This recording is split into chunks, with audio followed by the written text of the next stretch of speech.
Bueno, ¿cómo están todos? Espero que estén muy bien, que hayan tomado fuerzas después de comer. Em, y qué bueno que había mucha diversidad en el foro, porque luego yo termino medio peleado con diversos especialistas, porque yo que soy médico, le tiro mucho a los médicos y a la psiquiatría, pero también los psicólogos también dicen, no, pero es que tú no eres de los nuestros. Entonces, me da gusto ver como que haya mucha diversidad, porque justamente este tipo de foros es para discutir, debatir y poder al fin y al cabo llegar a un mejor tratamiento para el paciente. Entonces, ¿quién soy yo? Ya les contaron un poquito. También soy un poco de ingeniero frustrado, diseñador industrial frustrado. Me gusta mucho crear cosas, diseñar cosas. Me gusta mucho inventar cosas. Y pues todos los días hago o trato de hacer investigación para mejorar la calidad de vida de los pacientes. El día de hoy quiero ver tres puntos clave. Si hoy se van solo con tres cosas, que sean estas tres cosas.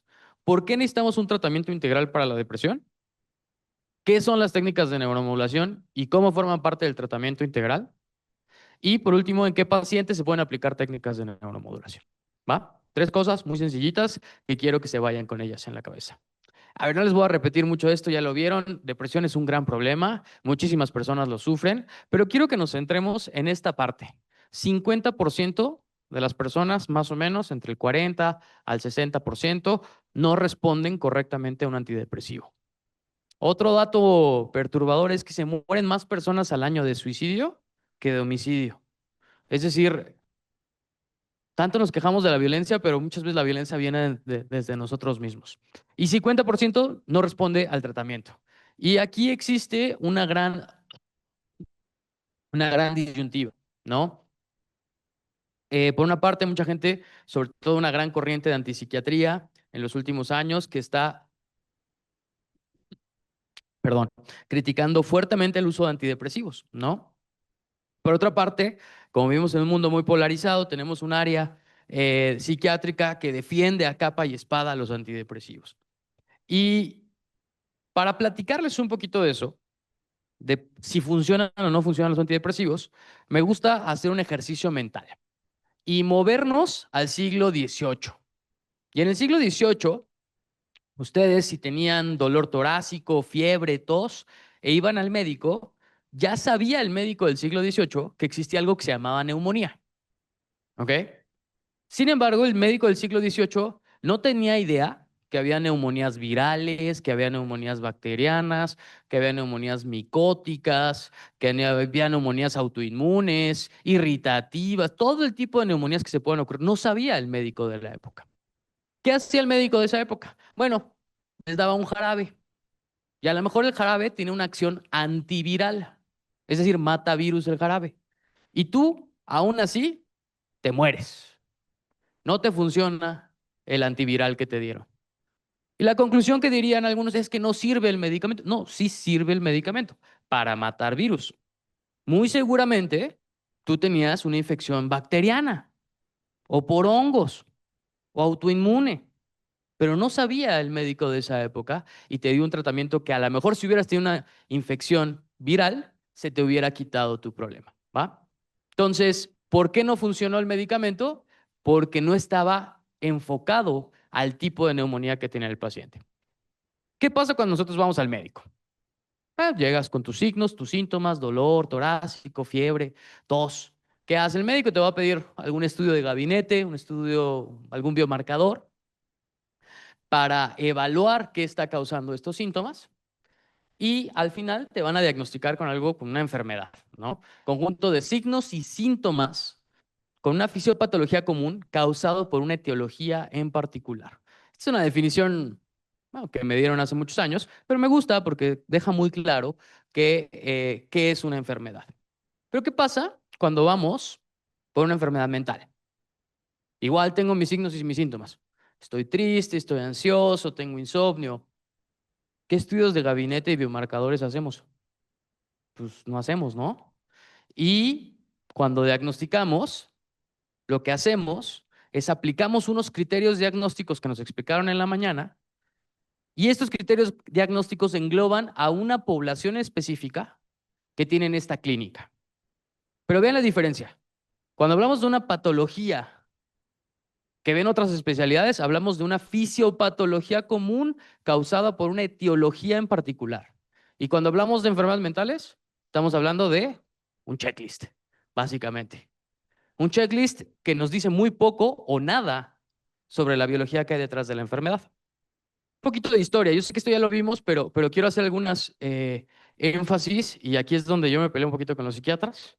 Y, porque los médicos somos muy dados a usar criterios diagnósticos, nos gusta simplificar el mundo a criterios diagnósticos, etiquetas, donde lo podemos estudiar de esa forma. Y la realidad es que antes de 1980, pues era un caos la psiquiatría. Y yo sé que hace rato les platicaron un poquito de psicoanálisis. No es que esté en contra del psicoanálisis, pero antes de 1980, pues básicamente la corriente que dominaba la psiquiatría y la psicología era el psicoanálisis. Y cada autor tenía sus nomenclaturas, y si uno le llamaba de una forma, y que si la escuela de quién sabe qué. Y pues era muy difícil hacer ciencia con esta heterogeneidad que existía en el sistema. En 1980, dicen los psiquiatras, sobre todo en Estados Unidos, un movimiento en Estados Unidos, vamos a ponernos de acuerdo. Vamos a ponernos de acuerdo para decir qué es una enfermedad y qué no es una enfermedad. Y sobre todo que tengamos la misma nomenclatura. Durante ese tiempo, los especialistas no les interesaba describir la biología de los padecimientos. Lo que les interesaba es que todos pudieran concordar que ese era el padecimiento. ¿Qué pasaba? Y pongo esta lámina siempre porque me interesa mucho que se den cuenta cómo los criterios diagnósticos que utilizamos en la actualidad poco o nada tienen que ver con biología, y tienen que ver a veces más con lo social y el contexto histórico, político que se está viviendo. Entonces, en 1980, antes de 1980, la homosexualidad era considerada una enfermedad mental. Y de plumazo, pues se quitó. Entonces ya no es una enfermedad mental. Estoy totalmente de acuerdo que no es una enfermedad mental, pero fue un consenso, ¿saben? O sea, no fue una cuestión como que antes sí y ahora no. Luego, antes de 1980, no existía la depresión. No, oye, no existían personas con depresión. Sí existían personas con depresión, pero no le denominábamos depresión. Había muchos tipos, que si depresión exógena, endógena, melancolía, distimia, etcétera, etcétera. Pero lo que conocemos hoy como trastorno depresivo mayor, que fueron los criterios diagnósticos del DSM-5 que les presentaron hace rato, no existían hasta antes de 1980. Es un constructo relativamente moderno. 1994 surge el DSM-4, básicamente más diagnósticos, seguimos sin ningún tipo de biomarcador que nos indique sobre la biología. 2013, ¿qué pasó en 2013? Salió la última versión del DSM-5. ¿Qué se agregó en esta versión? Pues básicamente un cambio relevante es el trastorno del espectro autista. En lugar de ser muchas patologías discretas, se metieron todos dentro de un gran espectro. A algunos les gusta, los clínicos les gusta mucho esto. A los que nos dedicamos un poquito más a la ciencia, nos complica más porque ya es todavía más heterogéneo esta población. El déficit de atención en adultos, que no existía hace 10 años, no se diagnosticaba, no se podía diagnosticar según los criterios diagnósticos, hoy es la patología más diagnosticada en adultos. De no existir hace 12 años a que hoy se diagnostica. Un caso bien interesante de por qué estoy en contra de estos tipos de criterios diagnósticos. La disforia de género, que esta patología donde la persona no se siente a gusto con el género asignado o es contrario a su sexo biológico, ¿no? El género asignado por la sociedad. Y así como la homosexualidad en 1980, se dijo, vamos a quitar esto como una patología, no lo hagamos una patología, estamos patologizando a estas personas. Y todo el mundo está súper de acuerdo, claro, sí, vamos a quitarlo. Y las únicas personas que no estuvieron de acuerdo, ¿quiénes creen que fue? A ver, ¿quién tiene una idea? ¿No? Los de ultraderecha dirán, ¿no? No, ellos mismos. Ellos mismos no quisieron que se quitara la patología porque una cuestión bien tonta. No es que quisieran estar patologizados, pero en Estados Unidos, donde se hacen estos criterios diagnósticos, si tú no tienes el diagnóstico de una enfermedad, no tienes acceso al tratamiento de esa enfermedad. Entonces, estas personas, al momento que se eliminara este diagnóstico, no iban a poder recibir terapia de reemplazo hormonal, cirugía de reasignación de sexo, todo lo que pueda incluir. Entonces no tienen acceso y por eso se dejó. No porque sea o tenga que ver con la biología en realidad, simplemente por una cuestión social, política, histórica. Si quieren, lean este libro, es muy bueno. Es la historia de cada uno de los DSMs y cómo fueron evolucionando y los grandes, pues llamémosle, deudas que tiene el DSM en la actualidad. Volvamos un poquito a los criterios diagnósticos que les presentaron en la mañana. Y esto es un paper muy bonito que básicamente mapea todos los síntomas que se mencionan en el DSM-5 y la relación que hay entre ellos. Entonces, una línea significa que este síntoma aparece en esta patología y también en esta patología. Entonces, te hacen unas gráficas muy padres. Pero vean esto. Vean, estos son los síntomas que aparecen con más frecuencia en diferentes patologías. ¿Cuál es el primero? Insomnio. Aparece en 22 diagnósticos diferentes. Dificultad para concentrarse, aparece en 17. Hipersomnia, 17. Agitación psicomotora, estado de ánimo deprimido. ¿A qué le suena? A los criterios diagnósticos que nos contaban hace rato, ¿no? Y vean esto, casi todos los síntomas que se repiten más son los síntomas de depresión. Entonces, la depresión no es este constructo tan homogéneo que nos quiere hacer sentir o ver los criterios diagnósticos del DSM-5. Tanto así que todos los síntomas de depresión se repiten en muchísimas otras patologías. Esto es un dato demoledor para esto. Cuando sale el DSM-5, una de las tareas del comité del DSM-5 era evaluar qué tan buenos eran estos criterios diagnósticos entre clínicos, ¿no? Para demostrar que si aplicaban los mismos criterios diagnósticos con un mismo paciente, dos clínicos iban a decir que tenían la misma patología. ¿Cómo se hacía esto? Literalmente era un actor que contaba la misma historia a varios clínicos, ¿ok? Y los clínicos, pues entonces tendrían, si les cuentan la misma historia, tendrían que concordar en el diagnóstico, ¿no? Y sí, efectivamente concordan muy bien. Es una medida que se llama CAPA en trastorno por estrés postraumático, en trastorno de uso de sustancias, específicamente alcohol, pero depresión, 0.25. Súper baja la reliability, la capacidad que tiene estos criterios para discriminar. ¿Por qué es esto? Siempre nos han contado que la depresión pues, es algo muy sencillo de diagnosticar, ¿no? ¿Por qué dos clínicos, dos psiquiatras tendrían visiones tan diferentes? Por la heterogeneidad de los síntomas.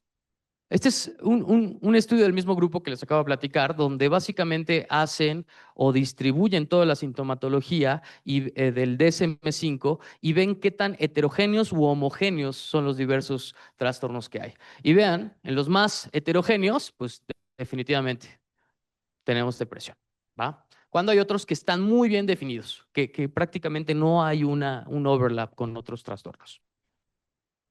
Un pequeño ejercicio mental que a mí me gusta hacer.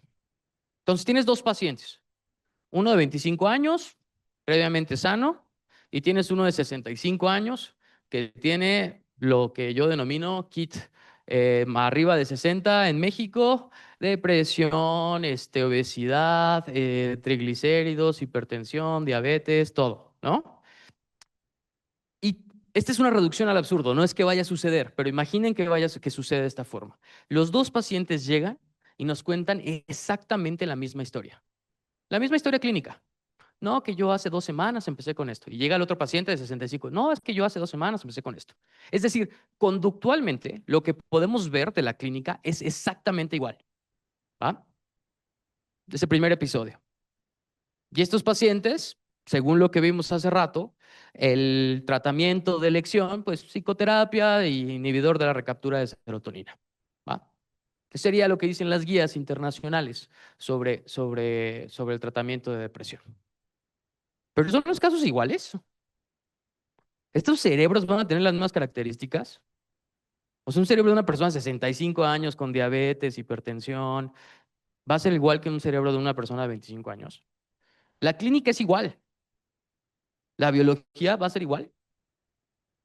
¿Por qué funcionaría igual el tratamiento en estos dos pacientes? ¿Sí se dan cuenta qué es lo que está pasando con la depresión y con los antidepresivos? No es que no funcionen los antidepresivos, es que depende de la biología del paciente el que funcionen correctamente los antidepresivos. O sea, el modelo actual no orienta sobre el tratamiento ideal. Los síntomas, aunque los clínicos me maten, no nos dicen mucho sobre la biología que hay detrás. Esa es una realidad. La sintomatología no es lo suficientemente sensible y específica para poder determinar qué es lo que está pasando en el cerebro de este paciente. Vean este caso. Es un caso muy, muy interesante. Es un caso que hizo mucho ruido. Esta es la nota del periódico. Y es el caso de esta chica que se llama April, que estuvo internada 20 años en un psiquiátrico en Estados Unidos, con el diagnóstico de esquizofrenia catatónica. Estuvo internada, le dieron tratamiento. Este señor de acá, Sander Max, es un psiquiatra de Holanda que hizo una estancia en Estados Unidos hace 20 años, 30 años, y vio a la paciente y se le quedó muy grabada a esta paciente porque pues nada le funcionaba. La tuvo internada y nada le funcionaba. Se va, regresa a Holanda, 20 años después, manda a un estudiante suyo, a un residente de psiquiatría, a que haga una pasantía igual como la hizo él en Estados Unidos. Llega, regresa a Holanda, el residente dice, oye, no, me la pasé súper bien, me encantó, que quién sabe qué. Oye, pero fíjate que había una paciente que no le respondía nada. Oye, le dijo otro, a ver, cuéntame más. Se llamaba April, ¿y qué creen? 20 años estuvo la paciente ahí y nada le hacía. Y ahí la tenían. Y entonces este psiquiatra dice, bueno, a ver, vamos a hacer las cosas diferentes, ¿no? O sea, no puede ser que en 20 años un paciente internado, pues no haya ninguna mejoría o no se pueda hacer nada, ¿no? Y lo que hacen es una serie de estudios, tanto de neuroimagen como de sangre, etcétera, etcétera. Y lo que se dan cuenta es que este paciente tiene lupus. Y aunque el lupus no tiene cura, sí se puede manejar. Y cuando tenemos lupus, tenemos autoanticuerpos y que pueden atacar nuestro propio cerebro. Y de hecho, este paciente era lo que le pasaba. Entonces, a esta paciente, esta es una prueba que hacen los neuropsicólogos, donde le piden a la persona que marque 11:15, creo, o 10 para las 11, no recuerdo. Y este fue antes del tratamiento. Pues obviamente la pobre paciente no tenía ni idea de lo que estaba escribiendo, ¿no? Después le dieron un ciclo de metilprednisolona, que es un corticoide, es un desinflamatorio muy potente que no tiene que ver absolutamente nada con los medicamentos psiquiátricos. Después de un ciclo y después de 3 ciclos. Esta paciente estuvo tomando antipsicóticos durante 20 años y en realidad lo que tenía era un problema autoinmune. Es decir, volvemos a lo mismo, la clínica no es suficiente para determinar qué pasa con estos pacientes. La paciente se fue de alta y tiene una vida pues ya relativamente normal. Entonces, ¿qué medimos? Medimos los síntomas de depresión, medimos la historia clínica, pero ¿qué no medimos? No medimos si hay disminución de monaminas, no medimos los genes, no medimos hormonas, no medimos el ambiente, no medimos si hay inflamación, no medimos si hay falla en la plasticidad, no medimos los componentes del trauma, no medimos si hay fallas metabólicas cerebrales. No lo medimos, es la realidad, ¿no? Ahora, paciente que responde a antidepresivos, seguramente ese paciente que responde a antidepresivos sí tiene una disminución de monoaminas. Ahora, un paciente que no responde a antidepresivos, muy seguramente no tiene disminución de monoaminas. Entonces, ¿por qué no siempre funcionan los medicamentos? Bueno, porque los medicamentos van a funcionar correctamente si el paciente tiene una falla en los mecanismos de acción correspondientes. Y tenemos el gran problema que todos y cada uno de estos por separado pueden generar síntomas de depresión. A veces puede ser uno, a veces puede ser otro. Este artículo causó mucho revuelo hace unos 3, 4 años. Eh, Porque ¿de dónde viene nuestra teoría de que las monoaminas son la causa de la depresión? Básicamente viene que en los 50 se estaba haciendo estudios con un medicamento similar a la isoniazida, que es un medicamento para tuberculosis, y es un tricíclico este medicamento que estaba probando, y los pacientes que les dieron el medicamento reportaron una mejoría en el estado de ánimo. Y ya que estudiaron el medicamento, se dieron cuenta que aumentaba las concentraciones de serotonina cerebral. Y luego entonces dijeron, ah, pues sí, mejora cuando aumenta las concentraciones de serotonina. Luego entonces la depresión es una falta de serotonina. Nada más que falta algo ahí, ¿no? No midieron la concentración de serotonina cerebral. Y bueno, este metaanálisis lo que hace es justamente tratar de ver eso. Los estudios que miden concentraciones de serotonina cerebral y encontraron que en realidad la mayoría de los pacientes no tienen una disminución de serotonina cerebral. Entonces, es como algunos los médicos a veces hacen esta broma de que la fiebre no es deficiencia de antibiótico, ¿no? Pues básicamente eso hicimos. La depresión la hicimos que era deficiencia de antidepresivo, pero la realidad es que la evidencia empírica no es tan fuerte para decir que la serotonina es tan importante como nos la plantearon. Otro problema con la depresión, el placebo es inmenso. Básicamente ahorita una persona con depresión, si tú le dices que le vas a alinear los chakras, hay una gran probabilidad de que mejoren. Y eso se ve en todos los ensayos clínicos, del fármaco, estimulación, terapia, lo que sea. Este pequeñito, aquí modelan, ¿no? El efecto de una droga y el efecto del placebo, perdón, esta es la droga y este es el placebo. Y vean en realidad que es relativamente pequeño el efecto de las drogas. Mucho del efecto que vemos es por placebo. Entre más grave es la patología, menos efecto placebo. Eso sí es una realidad. Entre más leve, más efecto placebo. Estos son los diferentes antidepresivos que se han utilizado y sus tamaños del efecto, pero como pueden ver, pues muchos apenas, aquí está el placebo, ¿no? Pero pues tampoco es que digas, uy, los medicamentos son extremadamente superiores al placebo. Em, ¿Qué otra intervención se puede dar en depresión? Este también causó mucha controversia, este estudio. Bueno, no es este, ¿eh? No lo puse el que causó la controversia, este es uno anterior. Pero el ejercicio, al parecer, tiene tamaños del efecto, es decir, el efecto en la reducción de los síntomas de depresión es similar al de un antidepresivo. Y no lo prescribimos, porque no lo vemos como una intervención. Lo vemos como, ay, sí, échale ganas, vete a correr, ¿no? Ay, el paciente está deprimido, no va a salir a caminar, obviamente. Pero hay que hacerlo, hay que tratar de ver el ejercicio como una intervención. Em, la dieta, probióticos, la carnitina, omega 3, son suplementos que han visto que hay buena evidencia para decir que pueden ayudar en la depresión. Lo comentaba la doctora hace rato, antiinflamatorios. Sí, hay un par de estudios de ibuprofeno, de celecoxib, que se están utilizando en depresión, simplemente por el efecto antiinflamatorio que tienen, para ver si se puede mejorar los síntomas. Em, Terapia, obviamente, es súper importante. La que más evidencia tiene es la cognitivo-conductual, es la realidad, ¿no? O sea, no es que una sea mejor o otra que sea peor, pues la que más evidencia tiene es la cognitivo-conductual. Evidencia empírica, pues.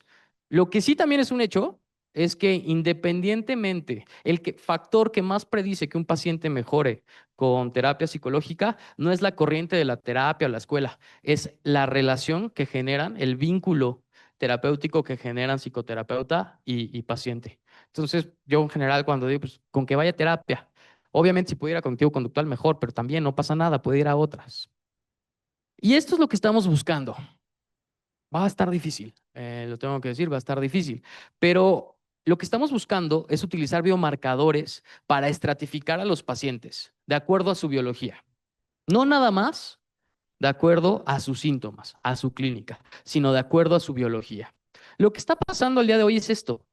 Cada colorcito, imagínense, es una biología diferente. Entonces, lo que nosotros llamamos trastorno depresivo mayor, tienes color azul, amarillo, rojo, y los que tienen distimia también hay de todos colores y sabores, y depresión bipolar y todo. Entonces, quitemos las etiquetas clínicas, usemos todos esta serie de biomarcadores y hagamos clústeres biológicos, no necesariamente clínicos. En ese clúster biológico a lo mejor vas a tener una persona con trastorno bipolar y otra persona con depresión, que tú puedes decir, estos no se parecen en nada, pero biológicamente son muy similares. ¿Y por qué estos clústeres biológicos son importantes? Por lo que les decía antes, los medicamentos va a ser mucho más fácil que podamos predecir ¿Qué intervención le va a funcionar mejor si las biologías son similares? ¿Cómo agrupamos a las patologías? Al día de hoy hacemos esto, one size fits all, ¿no? Donde seguimos una depresión, ok, cumple con los criterios diagnósticos, ok, tratamiento de primera línea, de segunda línea, de tercera línea, de cuarta línea, ¿no? Y los vamos ciclando los pacientes y se pueden echar 6, 7 meses encontrando una dosis o un fármaco adecuado. Lo que buscamos es que en un futuro, a través de biomarcadores, podamos decir, este paciente lo que le va a funcionar es este fármaco. ¿Por qué? Porque tiene una disminución de monoaminas y tiene esta mutación y aparte su actividad cerebral nos dice esto. O sabes que a este paciente no le van a servir los fármacos, le va a servir la combinación de estimulación magnética versus más psicoterapia. Todavía no estamos ahí. Esa es la triste realidad, todavía no estamos ahí, pero ahí va. Este es un estudio también que generó mucho ruido por lo interesante que es, donde a través de resonancia magnética funcional pueden hacer biotipos de depresión o subtipos de depresión que son diferentes a nivel de su actividad cerebral, ¿no? Entonces, hay varios tipos de depresión donde, por ejemplo, este tipo de depresión tiene una actividad de la red por defecto de los circuitos de atención y los circuitos de saliencia muy elevados. Pero está este otro subtipo donde estos circuitos están bien, ¿eh? No están ni bajos ni altos. En cambio, lo que tiene es una parte cognitiva donde tiene un sesgo negativo y cognitivo hacia las cosas. Estos dos pacientes puede que se vean idénticos. A nivel de criterios diagnósticos se van a ver muy similares o no vamos a hacer una distinción entre ellos. Pero cuando vemos la actividad cerebral, podemos encontrar que hay biotipos diferentes. Lo interesante, bueno, encontraron 5 biotipos de depresión y lo interesante es que vieron que estos biotipos responden diferente a los antidepresivos. Hay algunos biotipos que responden muy bien a la venlafaxina, otros que responden más al escitalopram, etcétera, etcétera, etcétera. Entonces, esto tiene una implicación clínica muy importante porque en el futuro vamos a poder utilizar estos biomarcadores para decidir el tratamiento del paciente y no significa que vamos a eliminar la medicina clínica, pero la vamos a nutrir con esto. Estos son los diferentes, los diagnósticos que les habían dado a estos pacientes dependiendo de los biotipos. Y como pueden ver, por ejemplo, a este biotipo, pues se parece mucho los diagnósticos que han recibido, aunque en realidad son biotipos diferentes. Bueno, no tenemos biomarcadores, es la realidad. Entonces, ante la falta de biomarcadores, bueno, sí tenemos, pero no están validados clínicamente, no son de uso cotidiano. Ante la falta de biomarcadores, lo que yo recomiendo y lo que abogo y lo que me peleo siempre es que el tratamiento para depresión tiene que ser integral, ¿no? Porque como yo no sé si es una cuestión de monoaminas, o yo no sé si es una cuestión hormonal, o no sé si es una cuestión de la red de defecto, por defecto, de Default Mode Network, pues entonces, ¿por qué no le doy medicamento? Le doy neuromodulación, le doy psicoterapia, le doy dieta y le doy ejercicio. Ninguna de esas 5 que les acabo de platicar se contrapone una con otra, ¿eh? Ninguna de esas es como que, ay, si ya tomaste medicamento, ya no puedes tomar psicoterapia. No están contraindicadas. Y a veces parece que en algún libro dice que están contraindicado dar un tratamiento integral. ¿Qué vamos a ver? Y seguramente lo han visto mucho. Pacientes que llegan con 5 o 6 fármacos diferentes, dosis diferentes, que nunca han recibido psicoterapia. Y pues, la realidad es que es así como entendemos a veces la depresión, como un algoritmo lineal. Y esto tiene que ver mucho con un ensayo clínico que se llama STAR-D, que bueno, se los platico otro día porque si no me voy a tardar mucho. Entonces la solución es el tratamiento integral que ataque la mayor cantidad de fisiopatologías, que incluya estas cosas que les acabo de platicar. Ahora, ya hablaron de fármacos, ya hablaron de psicoterapia, ya dieta y ejercicio, no sé si lo van a tocar, pero yo les voy a platicar de uno de estos pilares, que es neuromodulación. Entonces, ¿qué son las técnicas de neuromodulación? Básicamente, las técnicas de neuromodulación es utilizar algún tipo de energía física para modular, para restaurar la homeostasis del sistema nervioso. La neuroquímica hace lo mismo, pero a través de un químico, ¿no? De un fármaco.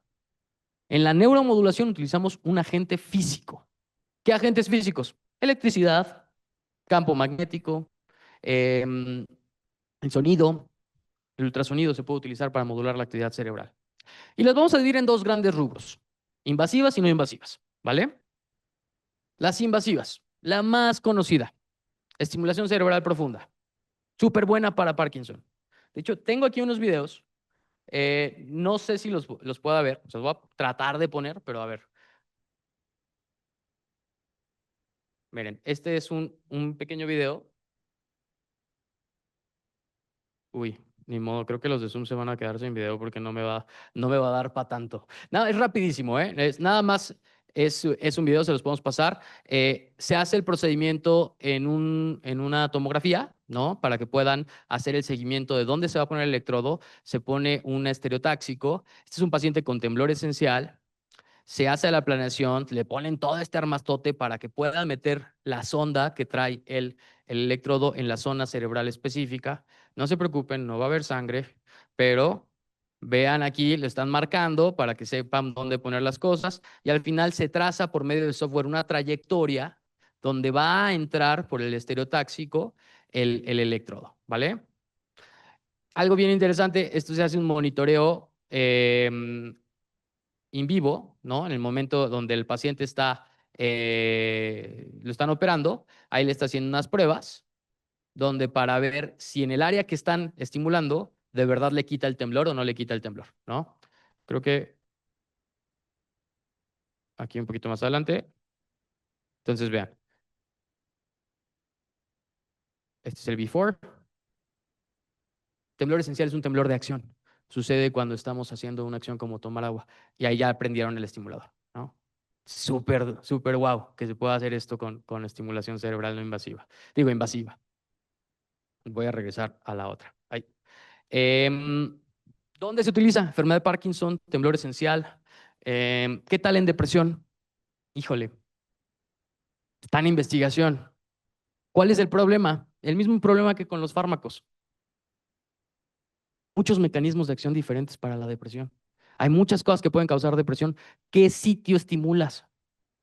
Si sabemos que la corteza prefrontal está hipoactiva, sabemos que el giro anterior del cíngulo está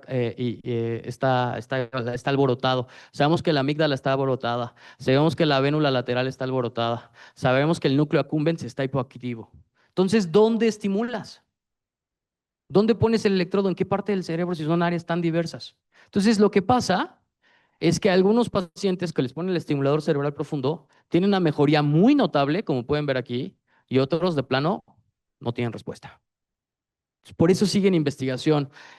Funciona, bueno, este es otro estudio, este es el último que sacaron, que es un estudio grande, 30, 60 pacientes, y vean, no hay diferencia entre sham y real, con unas dispersiones inmensísimas, que es probablemente que nos está hablando de esta heterogeneidad biológica. ¿Funciona? Pues probablemente sí, si le das al área específica que ese paciente tiene afectada. Pero sin ese biomarcador va a ser muy difícil que esto se vuelva un tratamiento estándar para los pacientes. Terapia electroconvulsiva. ¿Quién no ha visto esta película de One Flew Over the Cuckoo's Nest o una de Leonardo DiCaprio también, donde les dan electrochoques y te lo pintan como la cosa más horrible, la terapia electroconvulsiva? Bueno, la terapia electroconvulsiva, vamos a ver si podemos ver el videito. Este es un videito em, de unos hindús. eh, y vean cómo se hace al día de hoy la terapia electroconvulsiva. Primero que nada, el paciente está sedado, ¿no? Ahí le están poniendo propofol, lo están sedando al paciente, tiene una vigilancia de la vía aérea, ¿no? Donde el paciente pues no está despierto durante el procedimiento, no siente, no duele, no nada. Aquí hacen un truco de tercer mundo, que seguramente aquí en México también lo hacen, no lo sé, pero normalmente lo que se hace es poner un relajante muscular. ¿Para qué? Para que la convulsión no sea tan hiperactiva y no tengamos estas contracciones musculares. Aquí, como les digo, este es truco de tercer mundo, lo que hacen es bloquear el flujo de sangre con un baumanómetro al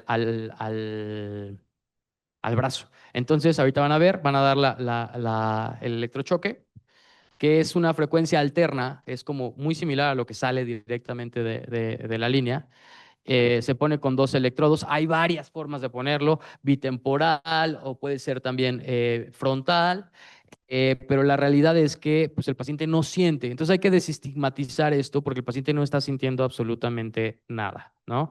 Entonces van a ver, ahí están dando seguramente, y ahí está, ¿no? Vean cómo ahí está la convulsión. Este brazo que tenían así no tenía relajante muscular y podemos ver qué está sucediendo. En un mundo ideal, electroencefalografía para estar vigilando que si haya una crisis convulsiva, ¿va? Eh, donde hay mucha controversia, mucha controversia con la terapia electroconvulsiva.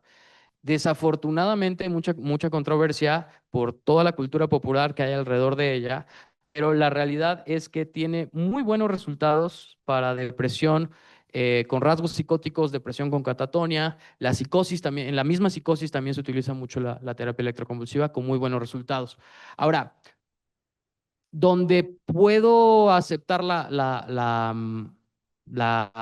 controversia es que los estudios de terapia electroconvulsiva comparados contra placebo son muy viejitos y tienen muestras pequeñas, o sea, no son muchos pacientes los que evalúan. Entonces, sí estaría bien que hubiera un estudio mucho más grande, pero bueno, la realidad es que los pacientes muestran resultados muy positivos. Entonces, este es el metaanálisis de la terapia electroconvulsiva y de todas las terapias y todas las intervenciones para depresión, la terapia electroconvulsiva tiene los tamaños del efecto más grandes. Pero vean los números de muestra. Y estos estudios se hicieron hace 30 años. La realidad es que hoy ningún dispositivo, ningún fármaco obtendría aprobación de la FDA con estos tamaños de muestra. Eso sí es una realidad. Y ahí se acepta el criticismo. Deberían de hacerse estudios nuevos, sobre todo para los perfiles de seguridad. Hay otra técnica de neuromodulación. Esta técnica de neuromodulación es como la terapia electroconvulsiva. Hacemos convulsionar al paciente, pero en lugar de aplicar estimulación eléctrica, aplicamos estimulación magnética. ¿Ok? Se llama Magnetic Seizure Therapy. Y es no inferior, o sea, es igual, por así decirlo, a la terapia electroconvulsiva. Tiene menos efectos adversos. Todavía no está aprobado por la FDA, pero bueno, está en investigación. ¿Cómo funciona esto? ¿Qué le hace al cerebro? Pues básicamente hay una descarga de todos los neurotransmisores que se puedan imaginar y al final pues no sabemos exactamente cómo funciona, es la realidad, pero se cree que hay como una especie de reseteo del cerebro que favorece la plasticidad posterior.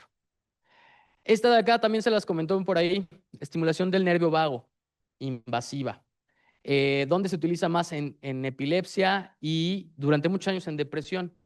¿Por qué el nervio vago? ¿No? ¿Qué diablos hace el nervio vago que tiene que ver con la depresión? Bueno, el nervio vago, cuando lo estimulamos periféricamente, llega tiene conexiones con lo que se conoce como el locus coeruleus, que es un área que produce noradrenalina. Entonces, cuando estimulamos el nervio vago, hay una descarga de noradrenalina en la corteza cerebral. Entonces, parece ser que es el mecanismo de acción en epilepsia y en depresión. ¿Pero qué creen? Fue muy controversial, muy controversial. Déjame ver si se quita lo de arriba. Pero no se quita, pero no se preocupen. Este es un estudio que se publicó por ahí del 2003, donde es un ensayo clínico aleatorizado doble ciego de estimulación invasiva del nervio vago. Literalmente te abren el cuello, te ponen tu estimulador y te están dando estimulación del nervio vago, ¿va? Pero el estudio falló. O sea, la realidad es que no mostraron diferencias estadísticamente significativas entre los grupos. Pero, este mismo estudio les hizo un follow-up a 5 años a los pacientes y mostraron que los pacientes que recibían estimulación del nervio vago mejoraban y tenían una mejoría a los 5 años.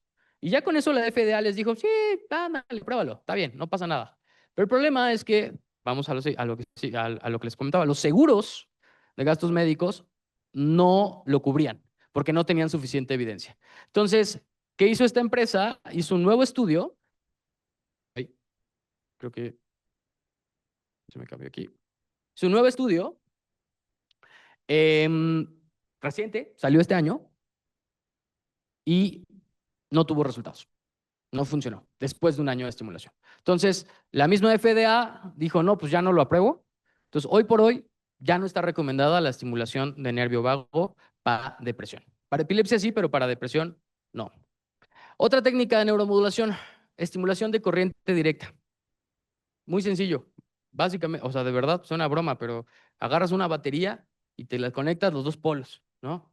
Obviamente hay una electrónica que regula la corriente y todo, pero es el principio. En lugar de conectar una fuente muy, muy poderosa de energía eléctrica, como es la terapia electroconvulsiva, en la estimulación de corriente directa conectamos una fuente de corriente muy pequeñita, muy ligera. Y lo que hace es que tenemos un ánodo y un cátodo, o sea, un electrodo positivo y un electrodo negativo. Y cuando lo que va a suceder es que en la parte donde esté el ánodo, vamos a generar una despolarización de las neuronas. Y en la parte que esté el cátodo, vamos a generar una hiperpolarización de las neuronas. Bueno, ¿cómo funciona esto en depresión? Bueno, aquí ven, ¿no? En la estimulación anodal tenemos un incremento de la actividad eléctrica y en la estimulación catodal tenemos una disminución de la actividad eléctrica. Hace un par de años, si me hubieran preguntado si sirve o la recomendaba yo para depresión, les hubiera dicho que no. Les hubiera dicho que no por este estudio clínico, que es el ensayo clínico más grande que existía hasta ese momento de estimulación de corriente directa. Y vean, la realidad es que no hay diferencia entre los grupos, inclusive el grupo sham, el donde fue placebo, tuvo una mejoría inclusive un poco mejor que el grupo real.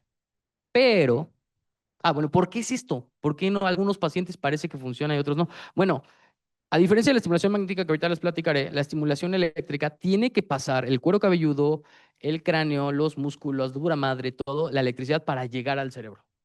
Y si estás muy cabezón, literalmente, o estás muy grueso tu cráneo, no va a pasar la electricidad. ¿Ok? Y este es un estudio que hicieron con cadáveres para ver hacia dónde se iba la electricidad. Y lo que vieron es que el 90% de la electricidad se queda en el cuero cabelludo. No llega al cerebro y pues, por tanto no tiene un efecto sobre la persona. Pero, este estudio acaba de salir. Eh, también TDCS tiene una muestra bastante grande y mostró diferencias significativas entre los grupos. Es una población diferente, son pacientes con depresión no tan grave, leve, moderada, que aparte estaban tomando medicamentos y se hizo desde casa esta estimulación. Pero bueno, buenas noticias que hay opciones y la TDCS parece ser que es efectiva. No tan efectiva como otras técnicas de neuromodulación, pero sí es efectiva. Bueno, la última de las técnicas de neuromodulación es la estimulación magnética transcranial. La dejé hasta el final porque mañana van a tener una clase de eso. No quiero clavarme mucho en esto. Simplemente platicarles qué es la que más evidencia tiene, ¿no? Es una técnica no invasiva, no dolorosa, que nos va a permitir generar electricidad dentro del cerebro, pero a través de un campo magnético. ¿Cómo es eso? Bueno, si alguno de ustedes tiene un celular relativamente nuevo que tiene carga inalámbrica, han notado que cuando ponen su celular, e inclusive si hay un espacio o si ponen un cartón o algo, o ponen aire en medio del cargador y el celular, se sigue cargando, ¿no?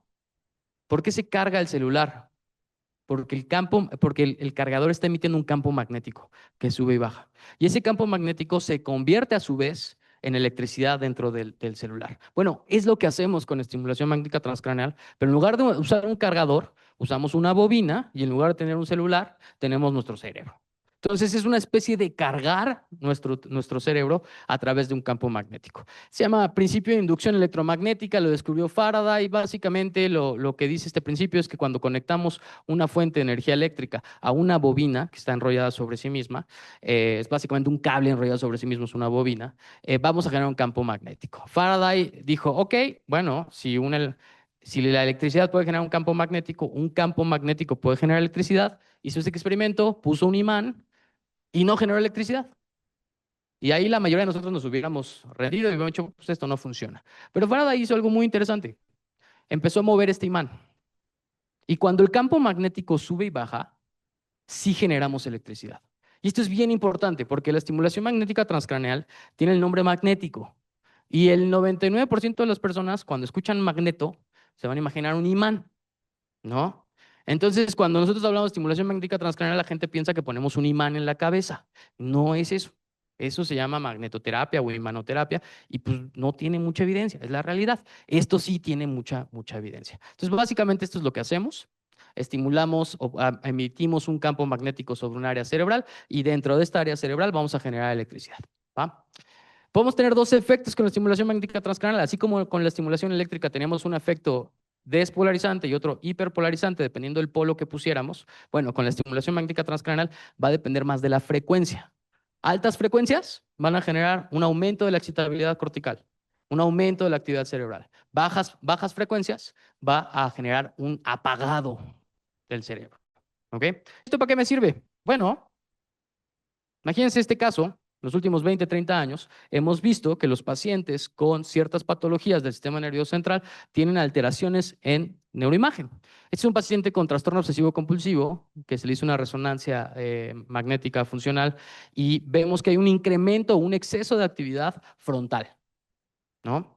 Pues, ¿qué hacemos? Damos estimulación inhibitoria, apagamos esas áreas y el paciente tiene una mejoría clínica.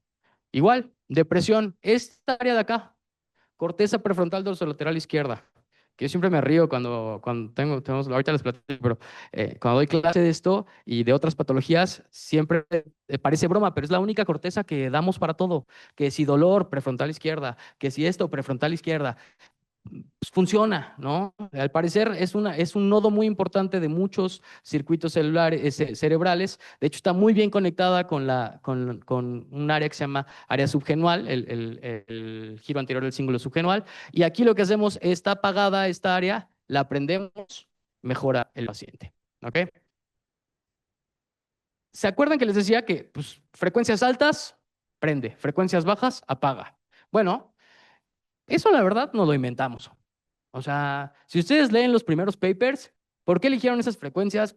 Porque sí, porque era lo que podían hacer los dispositivos. Ya más hacia los 2000, los que venían más de un background de neurofisiología dijeron, a ver, ¿por qué no usamos ritmos del cerebro? Porque el cerebro dispara en frecuencias específicas. Entonces, en lugar de usar estas frecuencias pues, que nos inventamos, usemos frecuencias que utilizamos en neurofisiología celular, que se ha mostrado que generan plasticidad en cortes de hipocampo. Y se llaman estos theta burst, ¿no? Es una frecuencia específica, un tipo de protocolo específico. Bueno, para esto, continúa la historia. En el 2007 se aprobó, funcionaba muy bien.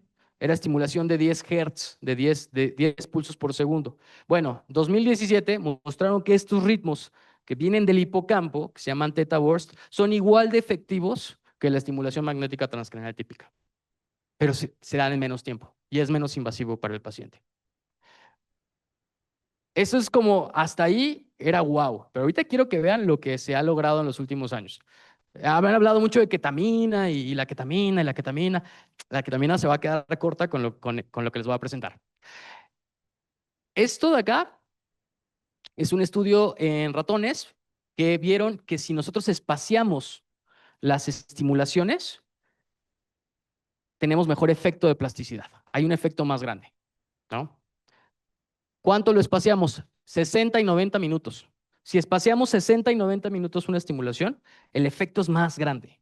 Tiene que ver con una cosa que se llama space learning, que es básicamente la base neurobiológica de por qué nos dicen que hay que tomar breaks, ¿no? En el aprendizaje. Y son datos aislados que ahorita vamos a conectar. Este es otro dato aislado que vamos a conectar. Este es un estudio clínico donde los pacientes que recibieron estimulación y acabaron a las 6 semanas de estimulación, normalmente pues acaba el estudio clínico. Bueno, en este estudio clínico le siguieron dando estimulación. 10 semanas, 11, 12, 15, 16 semanas. Seguían dando la estimulación.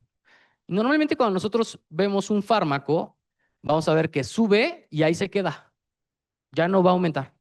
Por más dosis que le subas, ya no va a aumentar la eficacia. Bueno, ¿qué parece? Que con la estimulación magnética no sucede eso. No hay taquifilaxia.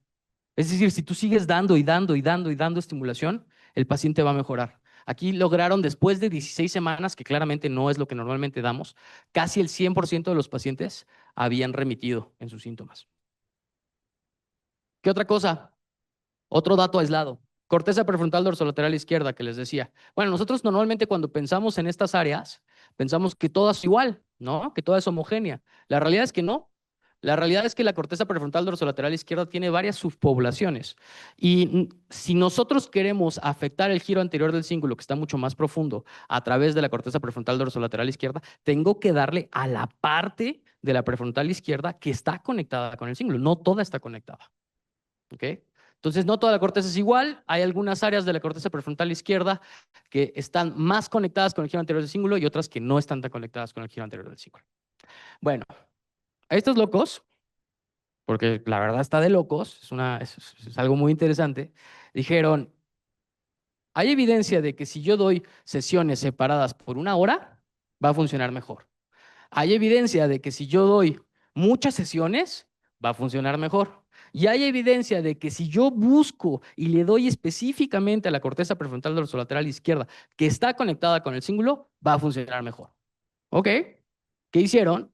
Dieron 10 sesiones diarias, 10 sesiones diarias en 5 días. Y pues eso es, normalmente damos una sesión de estimulación diaria durante 6 semanas. Entonces, básicamente metieron todas las sesiones en 5 días y el doble de las sesiones que normalmente damos.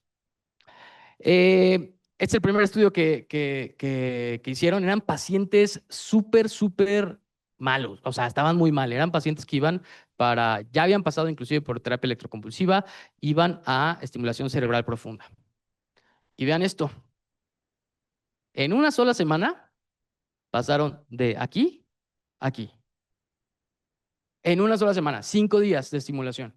Les digo, por eso la ketamina pues a veces requiere varias sesiones y tiene otros riesgos. Esto no. En 5 días pasaron de aquí a acá. Y no solo eso, se mantuvieron por 5 semanas. Dije, cuando yo vi esto hace 4 años, dije, bueno, pero no tenían un grupo placebo. No, el placebo es muy importante. Bueno, esto es independiente, no hay taquifilaxia. Los que hayan recibido alguna vez estimulación siguieron respondiendo. Y después hicieron su grupo placebo, este estudio de acá. Y se repitió lo mismo. Y los de placebo, aquí están. No bajaron sus síntomas. Solo estos bajaron sus síntomas. En una sola semana, en 5 días. Y pues bueno, eso es un poquito de lo que está pasando actualmente en neuromodulación. Para resumir, estimulación magnética transcraneal, lo que más evidencia tiene, seguido estimulación de corriente directa, lo que se está investigando, estimulación cerebral profunda, lo que ya no se recomienda, estimulación del nervio vago. De lo nuevo, este protocolo creo que va a tener mucha relevancia en los próximos años, porque va a ser o es al día de hoy el único tratamiento de depresión que en solo 5 días puede tener estos efectos tan dramáticos, ¿no? Y pues bueno, muchas gracias. Les voy a dejar aquí el código QR. Si tienen alguna duda, ahí me pueden contactar. Y pues eso sería todo. Muchas gracias.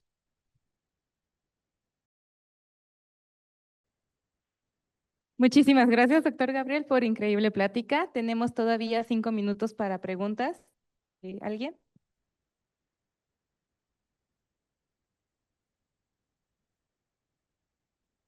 ¿Qué pasaría? Bueno, por lo que entendí, entonces ahorita está en 5 días, podría, bueno, en 5 sesiones podría, ¿sí son sesiones o? En 5 días, 50 sesiones, Ah, ok, porque se dan 10 sesiones diarias. ya. Y si no se aplica a diario, o sea, si fuera como semanal, ya no tendría el mismo. Mira, esto es lo nuevo. El protocolo típico es de 30 sesiones separadas una vez diaria durante 6 semanas, ¿no? De 20 a 30 sesiones. Estas 20 a 30 sesiones se dan diarias, solo una sesión diaria, y se ven cambios a partir de la 15ª sesión. Entre la 10 y la 15 sesión se empiezan a ver los cambios. La realidad es que mucha gente me pregunta, oye, ¿lo puedo espaciar?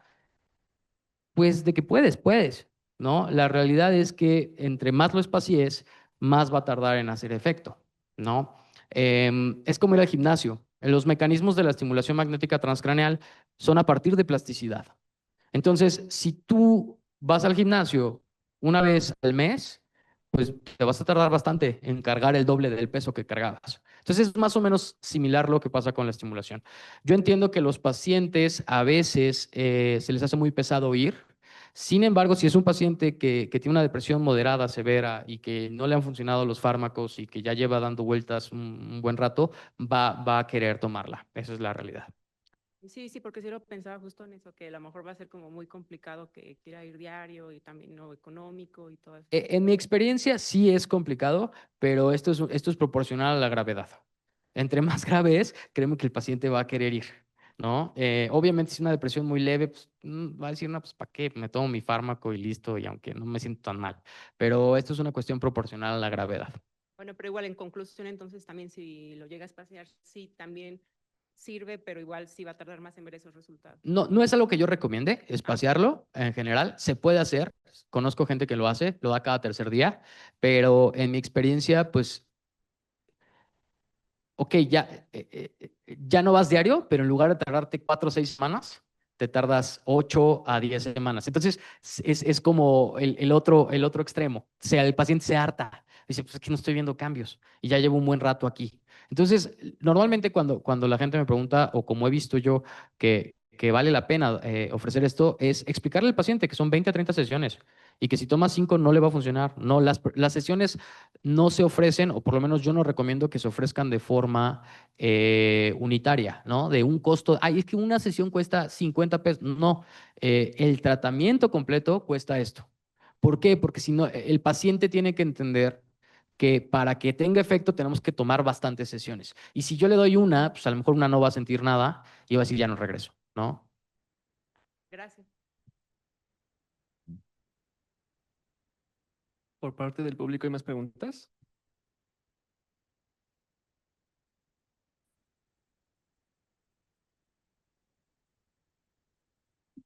Tenemos dos preguntas en línea, doctor.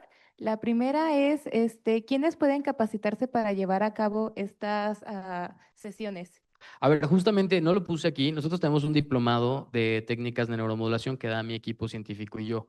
Eh, Hablamos de todas las técnicas de neuromodulación, o por lo menos las más importantes, y no solamente hablamos de depresión, hablamos de muchas patologías. Entonces, básicamente, lo que vimos el día de hoy lo vemos a súper detalle, cada estudio clínico, cada patología, cuál es su fisiopatología, por qué puede funcionar la neuromodulación y cuál no. Entonces, nosotros tenemos un diplomado sobre eso.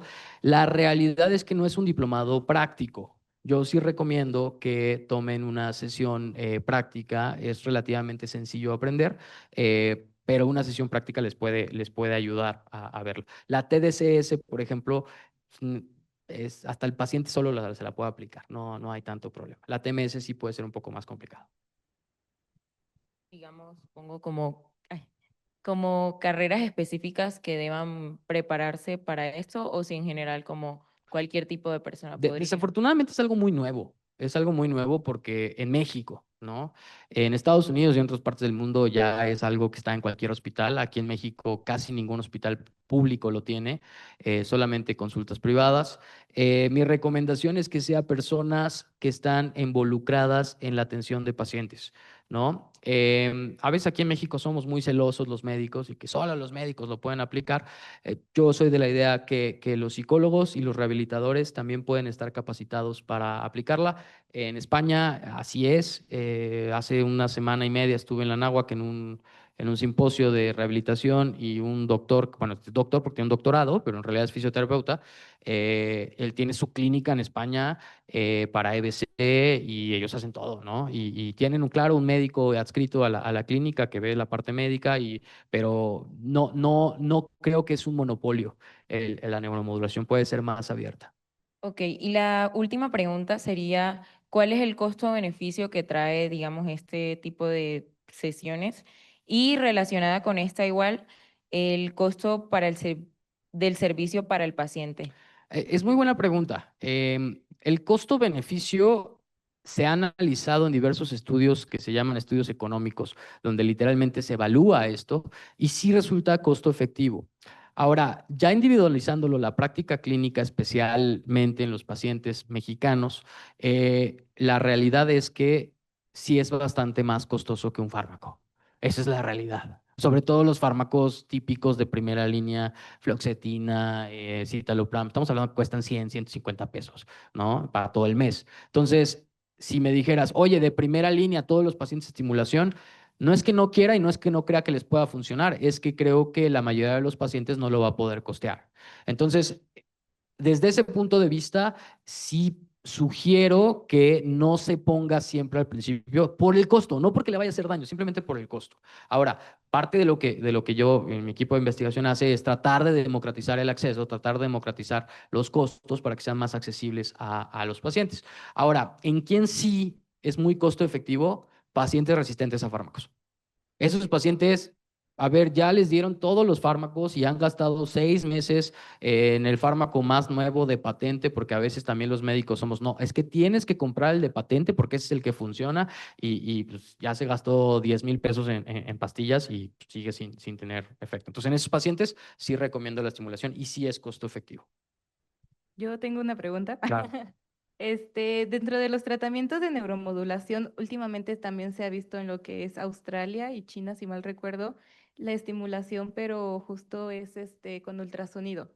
¿Qué tanto sabría al respecto? Y pues justamente volvemos al mismo tema de que puede ser de que es más el efecto placebo que la mejora que se da o qué es lo que Mira, piensa en al el respecto. ultrasonido pasa algo muy interesante. Es una nueva técnica de neuromodulación. Solo tiene aprobación para la FDA para el tratamiento de temblor esencial. Lo que hace es focalizar muchos haces de ultrasonido en un área bien específica y calienta esa área, porque el ultrasonido es energía mecánica, es ruido, nada más que no lo escuchamos, pero ahí está. Entonces, focalizan eso y calientan esa área. A eso es de alta intensidad, ultrasonido de alta intensidad. Hay de baja intensidad.